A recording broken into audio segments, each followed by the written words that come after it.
Why do you play basketball? What's the meaning behind everything that you do right now? My family. That's the main part. Just my family.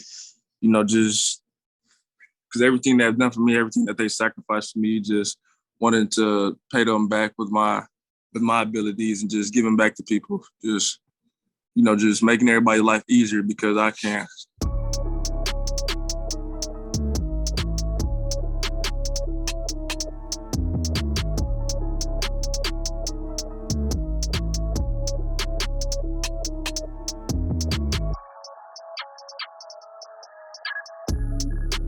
What's going on today? I'm the host, Schumaker, and joining me today is four-time MAC Player of the Week. He's a 2021 MAC Freshman of the Year, one-time All-MAC Team Honorable Mention. He also was one-time All-MAC Freshman Team, and he's one of the favorites to win MAC Player of the Year this season. Ryan Rollins, appreciate you coming on today, man. Appreciate you having me, bro. Absolutely. Well, this has been an incredible year for you guys so far. You guys are currently second in the MAC. You're, like I just said, one of the favorites to win Player of the Year. You've had an insane season. How do you feel about the year so far for yourself and as a team? I think we've had a good year. Good season. I think we gave up a couple games that we weren't supposed to lose. We had some games where we didn't play our best. So I think we got some losses that were supposed to be wins. But all in all, I think we stayed connected, stayed consistent throughout the year. I think we had a pretty good year. Absolutely. Well, we're going to get into this season because, like I said, it's been a special run, but I want people to get to know you because you're starting to get on the national stage. It's a great chance you guys could be in March Madness this season, and you're going to be potentially one of the stars of that season too. So I want people to get to know your journey and how you became the Ryan Rollins that we know you as today. So we had all the way back. You originally are from Michigan. What was it like growing up out there? It was cool. I was born in Detroit, grew up in Detroit until I was about like 7 or 8, and then I moved to Macomb. So I was out there, and then I went to high school at Dakota. Then my freshman year, I didn't hit my growth spurt until I think my freshman summer. So I was playing with the family my whole AAU career. Simple as that. And I had a lot of injuries in high school. I think that's the main reason why I wasn't highly recruited, and other things along with that. But yeah, had a lot of injuries in my junior year. I pulled my hamstring, and going into my senior year, I broke my wrist. So it was just injuries on top of injuries in high school for me. But yeah, that's mainly the main parts. The foundation of that is being from Michigan, and especially in the Detroit area, like you talked about. There's a certain brand of basketball that comes from a lot of places in the country. And obviously, when people regard the top states, oftentimes Michigan, for some reason, gets left out. But historically, and still even today, there's a lot of elite talent that comes from there. But what does that mean to you, like to be able to go out there and represent Michigan? What comes with that? It's a great pride, just being someone that's from Detroit, just having that Detroit pride, the toughness, having a chip on your shoulder, especially for me, just being somebody that's always been under the radar and, just haven't had a lot of people to bat for him and just keep my head down, do what I'm supposed to do, getting where I'm supposed to be, and just putting in the work. It's just a big thing with Detroit guys, just playing hard and being tough. And you're not the only one. There's countless guys that come out of Detroit, and rankings are not something that means too much to me, but there's countless guys that are further down the rankings, like Wendell Green, like yourself, and a lot of guys. Yeah. What comes with that? Why do you feel like so many guys somehow just come out of Detroit and Michigan as a whole not getting the attention they probably deserve? I think the main social media site, they don't really come to Detroit to look for the talent, I guess, or I would say our AAU teams haven't had the best success, even though the family is a great organization. We haven't, did pretty good in Peaching in the past couple of years. So it's just things like that, and just having a chip on our shoulder, knowing that feeling that we are the best players out of the country, out of the majority of the states. But it's mainly just that, just being tough and basically like that. How has that mentality, that dog mentality, that toughness that you gained from growing up out there, how has that helped you become the player that you are today? I think it's helped a lot. Just coming into college, you're not, especially me, I wasn't highly ranked in anything. Just coming into college, going into a system where they let me play. So I just go out there, play my game, don't really listen to what anybody has to say and just play basketball. At the end of the day, it's just a game. So I go out there and play the game I've always been playing. Was basketball a sport that just came to you naturally? Was that the thing that you just kind of from the get-go, you said, okay, this is the sport I love, I'm going to pursue this? Or was it a mixture of sports for you growing up? No, mainly it was basketball. You know, my whole family played basketball. My dad did, my mom did, my brother did. So Mhm. I was really around it my whole life. But I played a little bit of baseball. I played, backyard football and stuff like that. But for the most part, it was basketball. Your brother also plays basketball. He played at Davenport University. Growing up with somebody that also plays the same sport as you at a high level, what was that like? It was competitive. We had a little rim in the house. We'd be playing one-on-one on that. He used to bully me a lot when I was smaller than him and whatnot. But that builds to the toughness too. Just having a bigger brother bully you around in basketball. Going outside, I used to hang around his friends, his teammates and stuff because my dad had a organization called the Detroit Showtime. So I used to be around the whole team a lot. So every time they go on tournaments, I just be playing with them. So I mean, it introduced me to basketball, toughened me up a little bit, and just kind of gave me a preview of what it was going to be for me when I grew up. Have you ever been able to get a win on him yet? And if so, when do those But wins yeah, I first start got for him you? now. I got him now. I'm a little bit bigger than him now, so I got him. He still can hoop, but he really good. He doing good up there at Davenport, but I think I got him right now. He's just a little too small. I have to imagine that first win for you had to be big. So what was that first win you ever got against him like? Uh, I wouldn't say the first win, but the first consistent stretch of wins where I feel like I got him now. Mm-hmm. That was probably about I say a year or two ago. I was kind of beating him easy, so it's like it feel happy. I like to talk a little trash to him too, so I had to let him hear it. At what point did basketball start becoming the sport that you all of a sudden said, okay, this isn't just something I like doing now. Like this is something I want to make at least a collegiate career with, if not even professional career. When did that start for you? I'll say ninth grade. I got my first offer my ninth grade summer from Cleveland State. So once that happened, I was like, I feel like I got a future in this. I feel like I should, if I put in the work and do what I'm supposed to do, then I can. Sky's the limit for me. So that's probably like ninth grade. I want to go into your high school career because, as you said, overall, especially on paper, and you had pretty good seasons overall, you had a good career. When you look at the overall outcome, though, it obviously probably wasn't as you deserved. And obviously, knowing the talent you have today, it should have been a different scenario in terms of offers and all that type of stuff. But you head into there. If someone would have came and told you that you're going to leave high school as a Division One prospect, you're going to have offers from still a lot of Division One schools, go to a school like Toledo. Would you have been surprised by that? Was that something that you could have expected? Did you exceed or maybe even get less than you expected? Or how would you have perceived that if someone told you that heading into high school?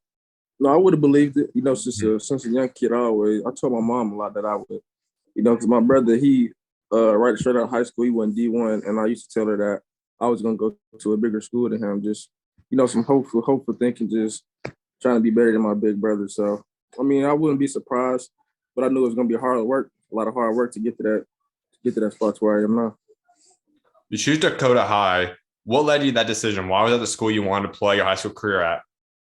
At the time, it was one that was close by. Two, it was we had a nice team that year. Jermaine Jackson, Mm-hmm. Jack Valentine, Thomas Kidd the year used to be at Michigan State.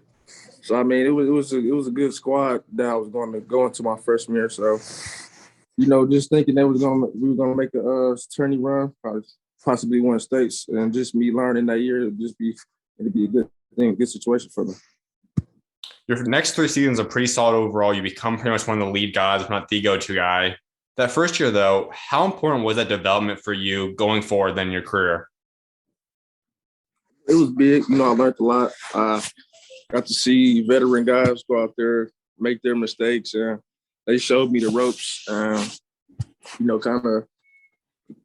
of showed me how hostile high school basketball was, Mm-hmm. how how fast it was, just the difference from the AAU ball that I was playing to the high school ball. So I mean, they showed me the ropes. It was good for sure. Before we talk about your next 3 years, I do want to touch up also on your AAU career. And as you said earlier, you ran with the family, a great program.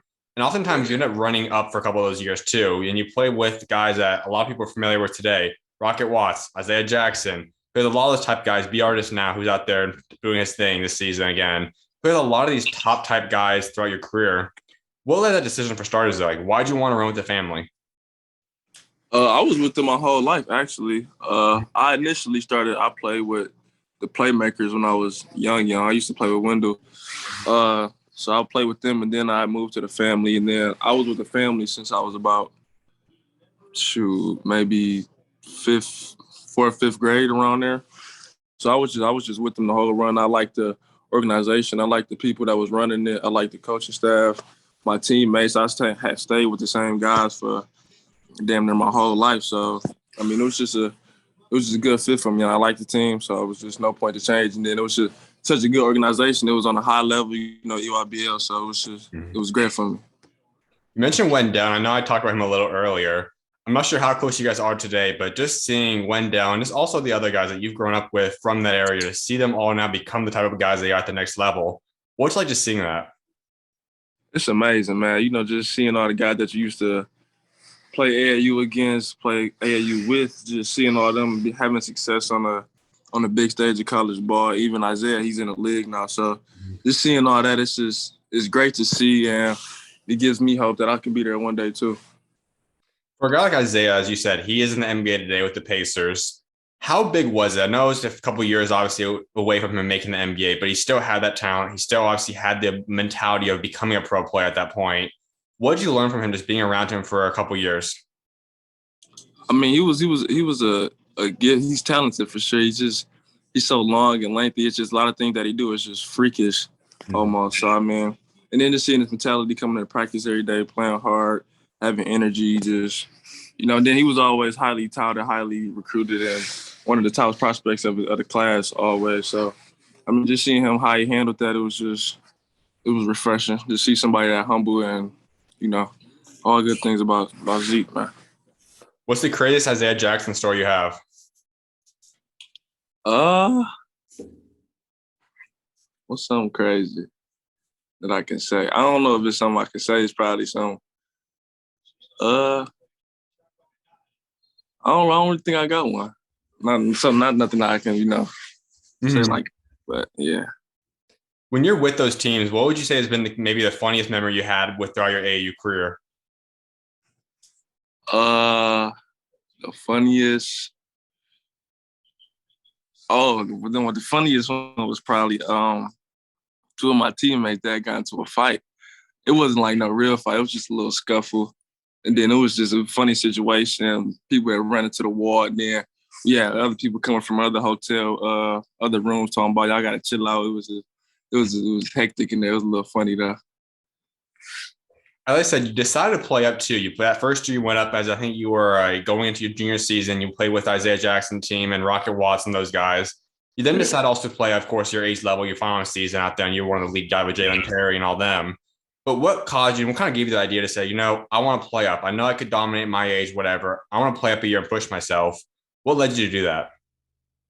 The main reasons for that, I think, because the older age group, some of the guys that left, so they didn't have a full squad. So I mean, they pulled us up, and then it was a great opportunity for us to play on that level and the age up at that to actually play too, because I started the majority of the game. So it was great for us, and I think I held my own too. It got me a bunch of college looks as well. So. We hop back into your high school career, your sophomore season, then it becomes your team, or at least you're one of the top guys again. 23 points a game, your average. You guys go and win your fourth straight MAC Red Champs division. All this stuff's coming and folding for yourself now early on in your career. What was that sophomore year like for you? It was great. I was just playing basketball. I didn't know a lot. I was just playing basketball. My coach gave me the keys to the team. So I literally was just hooping, having fun, playing with my friends, my teammates. It was great. I really didn't know what I was doing until probably like not halfway, like a little bit past halfway towards the end of the season that I was playing so good. I literally was just playing basketball. So. You said earlier that you got your very first Division I offer in the ninth grade. I know a lot more started coming into throughout your career too, but at what point in your high school career did you start feeling that you actually were a legit prospect? Like you knew that whichever court you step on, you feel like you're going to be one of the top players. When did it start settling in for you? I say at the end of my 10th grade year, because I think I was all state that year, and then I started getting bunch of college calls, college letters and stuff like that. People were just hitting my line, so I feel like, I'm actually pretty good at this game. I keep doing what I'm doing. I can be something. Your upperclassmen years, you even developed to a whole other level too. You get All-State both those seasons. You get first team All-State as well. What were those upperclassmen years like for yourself? My sophomore year, it was pretty stressful. I had a lot of injuries and I didn't play as well. When I did play, I was a little hurt. But besides the junior year, my senior year I did pretty good. I think that's where but my junior going into my senior year, I already committed, so I was already I just wanted to get that out the way just to play, not have to worry about nothing my senior year. So my senior year came, I was just playing. I think I did pretty good. I think I was like 25-9 or something around there. So I was playing great ball. We were clicking, we were winning a lot of games, but unfortunately, COVID had cut that short. So yeah. You also mentioned a lot of injuries throughout your career, and that could obviously explain for a certain extent maybe the rankings that we're going to get into in a second. But how did you deal with that? Just going through and noticing all the stuff happening where I'm sure you believed at least that you were a much higher ranked player than you were being ranked. You probably could have deserved other higher offers too. And then you have the injuries pile up, COVID comes into play. How did you mentally deal with all that going on throughout the upperclassmen years of high school career? I just stayed solid. I had a good support system around me, so I had good people around me that were keeping my head straight, not letting me get too down or get too up when I did good. So just staying solid through those situations and, just keeping my head down, doing the work, doing rehab, doing what I have to do to get back to where I wanted to be. Some of these crazy stories that we talk about with guys that go from being unranked or on the back end of rankings typically have completely no rankings, but you were ranked to a certain extent on 24/7, 448th, you were a 3-star. When you see that, what was going through your mind? Just how did you react to that in high school? I really didn't notice. I really didn't look at rankings that much, but I did see it towards the end of my senior year. It was good to be noticed, but I really didn't care for the rankings that much. If you were to personally put yourself somewhere in that ranking group, or if you were to go back and rank yourself, where would you put yourself? Or do you even feel that maybe the past couple of years you just took a huge jump and now you would have been at that place?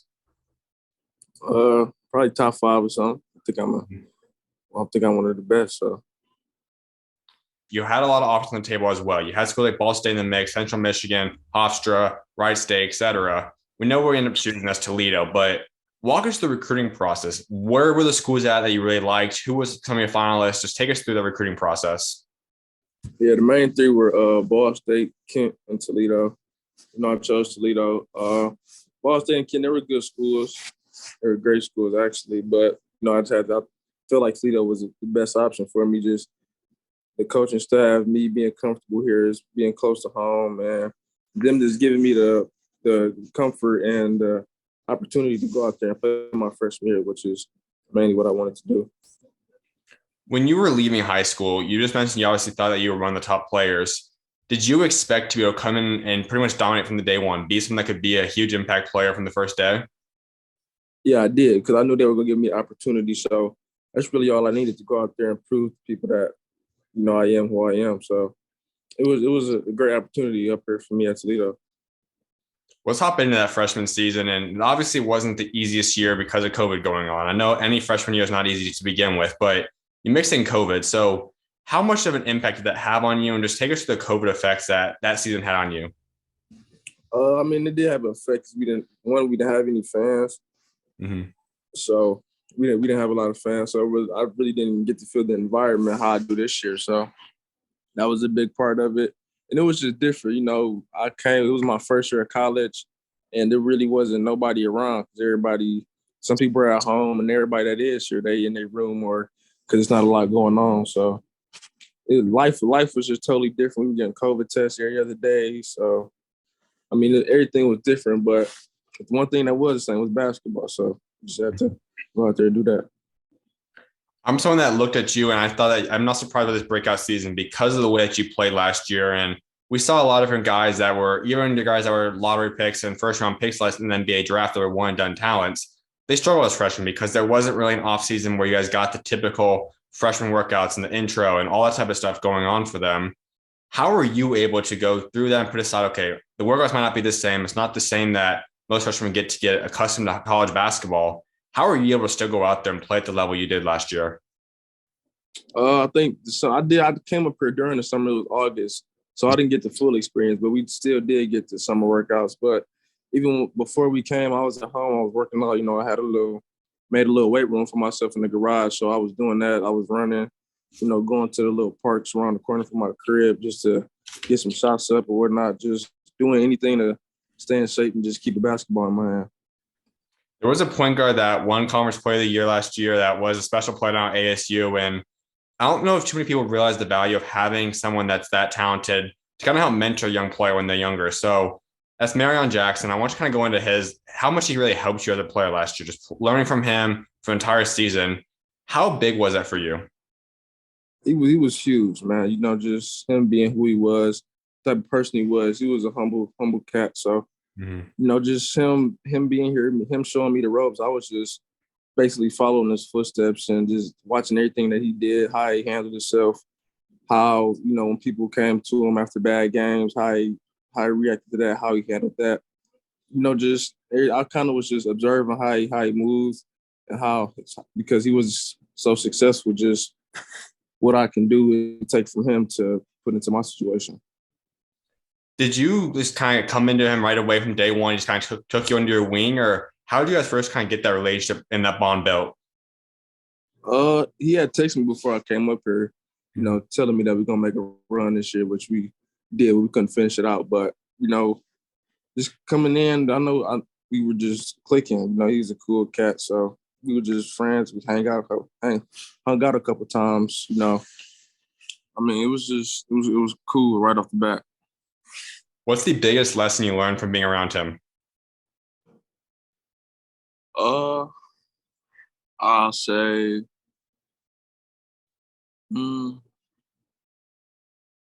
just being cool, calm, and collected. Throughout the tough times, staying settled. Not getting too hot, not getting too low, and just because that'll come in handy in the clutch time. Was what he did a couple times. So I seen that from a couple big games where we were playing that well. Him being the best player, you got to come through in the clutch. So he would do that, and then it just showed me that that's what I need to do to be the guy. When you look back at last season, what's the biggest or favorite memory you create on and off the court, Marreon? On, I would probably say, on is probably when we won in overtime versus Ball State for the first round of the MAC tourney.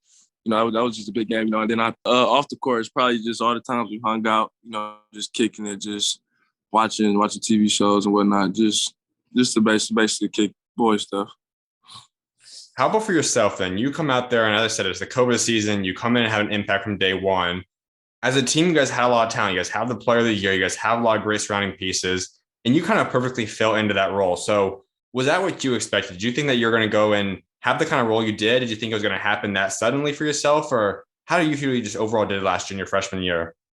I think I did. I did pretty good. That was a role that they wanted me to play, just to score a guy, a secondary ball handler, create for myself and others, which is I think I did that pretty well for a first year guy. So yeah, I think I did what I was supposed to. I also want to go into Coach. Coach Kowalczyk is a great coach. He's been successful for a very long time now. Obviously, you being the lead guard, you have to have a great relationship with him. But how has your relationship just grown from the first day he started recruiting you to today?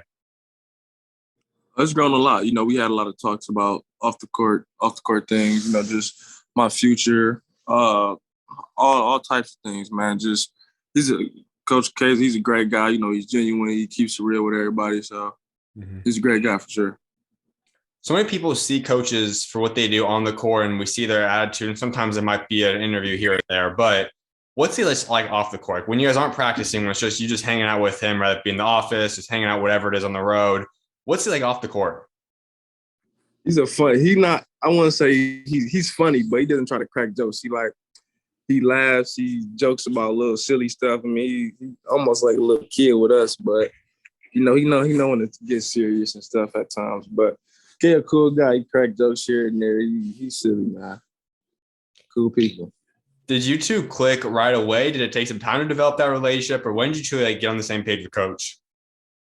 I think right away we were always cool, but I think I started getting more comfortable during the end of last year, this year. Him knowing that I was gonna come back and go into a bigger role, it made him more comfortable and just talk about more things than basketball.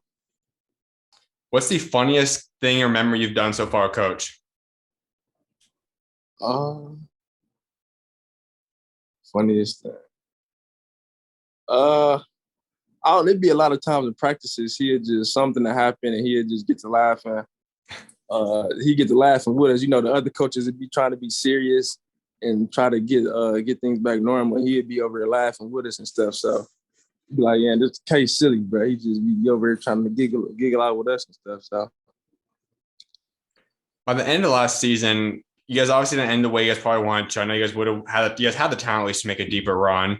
Yeah. But when the year comes to conclusion, how are you getting ready for this year? Because we know obviously at the end, Marreon had a chance to obviously go pro. He just has to take a super senior year transfer to ASU. So you know that, okay, he's gone. Yes, they could bring him a transfer or whatever it could be, but there's a good chance at least there's an opportunity now for me to take on and beat the guy.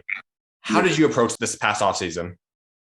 I was just putting in work. I was back and forth from here at home. So, it was just a lot of work that I put in off season with some trainers and just being in the weight room. And I know it was a lot of things that I had to improve on, which I still need to improve on a lot of stuff. But I think I defined my game a little more, got better in the thing that I had to get better in.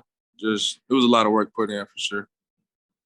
A lot of those improvements are evident in the way you play this year. I know some people that just look at stats could say, okay, your scoring improved, but I think that more has to do with the opportunity, and obviously you still got better. But the biggest thing for me, at least, is your facilitating, your ability to pass the ball. I know it only went up 1 assist per game as of this point, but you have a much better feel when you're just leading the team out there. How did you improve on that aspect, and how big was learning how to facilitate at a higher level for you this past offseason? It was a big thing for me, because last year I think I was just mainly just out there. That was the main scouting point on me. Just he wants to score. He's not looking to pass that much and score.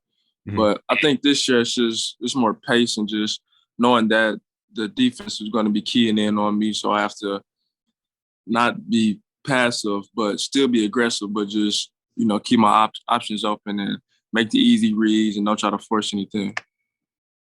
When you talk about coach, did you guys have a conversation, rather it be after the season of last year, mid-season, right before the year started, where he says, okay, you are going to be our lead guy now. We need you to step up. We need you to be the guy. Did that conversation occur with you two? Yeah, it did. I think it was not directly after we lost, but I think after 2-3 weeks after that happened, we started workouts again. He just told me that I have to step up, I have to mature and just become a better player overall. You look at just the fact of you guys losing a conference player of the year, and you guys still are in the mix for winning the conference championship this year. How were you able to step up, and how was this overall team come together where you guys said, okay, we're going to lose a key piece, we're going to lose a few other guys too, but we can still be one of, if not the best team in this conference? I think it's the guys that we brought in. Ray J. Dennis, he's great. He's a great replacement for Marreon. So just him and all the other guys, and Seth, Stan, JT Stan. We have Rod that was red shirt last year. He come in and just be the tough guy. I think we're a great group. We play together. We play unselfish. Everybody likes each other. We all friends, so it just makes it easier to go out there and play basketball with each other. When you guys were preparing for the season, so during training camp, the month or so leading up to the season, what were the goals for you guys, and have you guys exceeded those goals to this point, or are you guys right at your goals, or where do you guys kind of stand compared to where you guys were expecting this year to go? I think that was the main goal from the summertime, was to win the MAC, go to the tournament. We're not there yet to see if we done it or not, but I think we're on the right path to get there. Like I said, we lost a couple games I think we weren't supposed to lose, but all in all, I think it was just learning experience for us to, take that into March with us, not lose anymore, and just do what we set out to do from the get. This is a team I want to key on with you two, and it's a way that is kind of formed into a certain rival, at least with the two top guys. And obviously, something could happen in the next couple of weeks, but most likely, the player of the year is going to come down to you and Mark Sears, the guy out there in Ohio. You two are both sophomores, have very similar stories in terms of being under recruited, unranked coming out of high school, and now become the guys you guys are today. Walk us through that rivalry a little bit. And just how excited are you to go up against Ohio potentially in the championship again? Just what's that kind of rivalry in a sense like? I know we know they're a great team, so we always are prepared for them. We always scout for them really, really well. We know what everybody likes to do to personnel, so I think it's always going to be a big game. It's the top two guards in the conference, top two teams in the conference. So it's a big game all the time. The top two people. So that's mainly what it is. For yourself this season, did you expect to be a player that could win Conference Player of the Year and have this type of season, or have you even exceeded your expectations for yourself? No, that was the goal. That was the goal from the get. I think I should win MAC Player of the Year. That was my goal. Win the MAC tournament. Basically that's what I was. You guys have about 5 games left in the season now. What statement do you personally want to make, and also the team? What do you guys want to get done in the next couple of games leading up to the tournament? I want to win the rest of the games that we got going to March, and then win the 3 to go to the NCAA tournament, and then from the NCAA tournament, win games in there, get to the Sweet 16, just be the team. And I know that you guys have the potential to be a Cinderella quote unquote team. You guys have a lot of different talents. You guys have the star player in yourself. You guys have the shooters. You guys have all the pieces to potentially do that. What makes you guys such a scary team, though? Why should people, if you get in that tournament this year, why should people be expecting a potential Cinderella run for you guys? Because we're an unselfish, athletic group that everybody can go out there and make plays. Everybody is good at their role, at what they do. I think we got guys that are hungry. We haven't been to the NCAA tournament in about 40 years, so I think we all know that we can make history this year, and that's our goal. If you guys get that seed in the tournament this year, what would that mean to you? It would mean a lot. We made history in Toledo. That's a 40-year drought that we changed. So it didn't mean a lot, but it still be more work to be done to go out in the NCAA tournament and just win some games, and who knows what happened. Looking at you guys' locker room, you guys are obviously a close-knit group. You guys are all cool with each other. Who is the funniest guy in the locker room, though? It's either Seth is pretty funny, and Seth. I say the top 3 is no order: Seth, Rod, and EJ. I say EJ Farmer, freshman. So yeah, probably them 3. Absolutely. Well, I also want to touch up on your potential future because of the year you're having right now, there's obviously some people mentioning that you have a chance of playing at the NBA level, rather that be after this season or down the road, obviously in God's hands. But for yourself personally, I know that's going to be the end goal for any player. When would you feel that that's something that you can make the jump for? There are certain things that you're waiting for in your game. Or there's certain things you're trying to improve on, or what would it take for you to feel comfortable in saying, I'm potentially ready to make this jump now? I think it would be just everybody around me be comfortable with me, taking that next step. Me feeling comfortable in my game to take that next step. Just putting myself in a situation to where I can prove to people that I can play on that next level and that they believe in me to give me the opportunity. You know that as we talk about your entire journey now, that you've been that player that has the odds against you in a sense. You haven't had the attention throughout this career. You haven't had the attention as much as I think you deserve throughout college so far. And we see those stories. We see the John Morant stories. We see the countless guys that come from mid-major schools that become NBA stars or great players. What kind of comes with that? Is that some kind of a mentality inside of you? Is that some kind of just thing that pushes you? Or what kind of comes with being that player that has always been that underdog? That's really what it is. Just being an underdog, having a chip on your shoulder, just being someone that people don't look to exceed expectations, but then going out there and doing that and just surprising everybody, but not being surprised of yourself, just going out there and doing what you can do and just showing everybody that, yeah, I'm one of them. Absolutely, man. Well, a few more things before I let you go. One of that is looking at your Instagram name and Twitter as well. We know it's Moneyball Rye. How that started is what's the meaning behind that? the original was this cartoon show. I forgot what it was called, but it was this one dude. His name was Moneyball Mondo, and I used to watch that show a lot. So I kind of took the Moneyball and just put my rod to it. You also have what you in it for. Take us to the meaning behind that. That's a good question, man. I think that's just, I kind of look at that as motivation. Just why do you do what you do? You can do whatever you're doing in life. Just why do you do that? Who do you do it for? Just motivation to keep going on what you're doing, to keep doing what you're doing to get to where you want to be, basically. So I'm asking kind of the same question back at you then. So why do you play basketball? What's the meaning behind everything that you do right now? My family. That's the main part. Just my family. Just because everything they've done for me, everything that they sacrificed for me, just wanting to pay them back with my abilities and just giving back to people. Just just making everybody's life easier because I can. And that kind of leads me into one of the final things I also want to touch up on with you, and that is talking about your faith. I know you're also a believer, so kind of take us to your faith a little bit. How has God helped get you to the point that you're at today? I think he's helped me a lot. I've been through a lot of stuff off the court and, just injuries and that. So just him keeping me, I've been through countless things. So it's just going through that stuff and him just keeping my head straight, keeping my faith strong and all that. Just always staying the course and not wavering just because it's a bump in the road or something happens. So. And obviously we just talked about it. You've had countless ups and downs throughout your journey. Where would you say has been the biggest moment you've had a key in and kind of form that relationship with God and really have to trust him throughout your life? I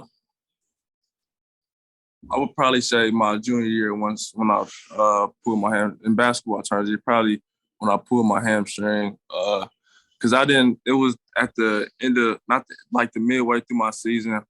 So like my junior season, I was dealing with like a little hip pointer issue in my hip. So I was already playing through an injury and then I just completely tore my hamstring. So I'm like, why is this happening to me, this and that? Just I was questioning when I wasn't supposed to. So just things like that. And then, just me having faith and staying strong and going to rehab and just my parents, my mom, my dad, my grandparents, just everybody just keeping my head on straight and not letting me, waver and do something else. As a believer, I know too that even if you grow up in a Christian household, you might know the stories, you might know that type of stuff, but it comes that point that you truly do form that one-on-one relationship with him. So when was that for you? Like, when did you really start feeling that, okay, I have this own personal bond with God now? I would probably say my senior year around that time. I think I've always had God in my life, but lately it's been more. I've talked to him a lot more. I even got a scripture tattoo on my arm. Joshua 1:9. Says, "Be strong and courageous. Do not be afraid or discouraged. For the Lord your God is with you wherever you go." That's a daily reminder to me that He's always with me. Wherever I go, no matter what happens, no matter the ups and downs, He's gonna be with me forever. He's always with me. Now, as you continue to get a larger and larger platform throughout however many more years you're in college, then throughout your professional career as well, how do you plan or want to go out there and spread His light and be His light to the world? Just being the guy that I am. Just doing the right thing, doing right by everybody. Spreading His word, just being love and peace. Just not doing wrong by nobody, doing the right thing. Just always being the person I'm supposed to be. And man. Well, my final things I want to wrap up with you are talking about two different questions. The first one is, when you do eventually step away from this career and you leave your college career behind, what do you want to be remembered for what you achieved both on and off the court throughout your career here? I say I want to be remembered as a genuine guy, somebody who kept it real always. There's no fakeness in me. Just somebody that played basketball, was a good basketball player. But bigger than that, just somebody who cared for others, somebody who gave back to others, somebody who did right by everybody, helped everybody out when he could, just being a good person overall. My final thing for you, give Toledo fans and the nation as a whole your three biggest goals that you have set for the remainder of your Toledo career. Win the MAC tourney, go to the NCAA tournament, make it to the Sweet 16, and just get Toledo on the map. You know, they've been slept on for a lot of years. Not a lot of people know about Toledo, so just getting the world to know about Toledo and what we have to offer. Absolutely, man. Well, Ryan, best luck with the remainder of the season. Keep doing your thing. I hope to see you guys in the March Madness big dance this season, and appreciate you coming on today, man. Appreciate you having me, man. Thank you. Of course, you're always welcome on, man. God bless. Yeah, you too.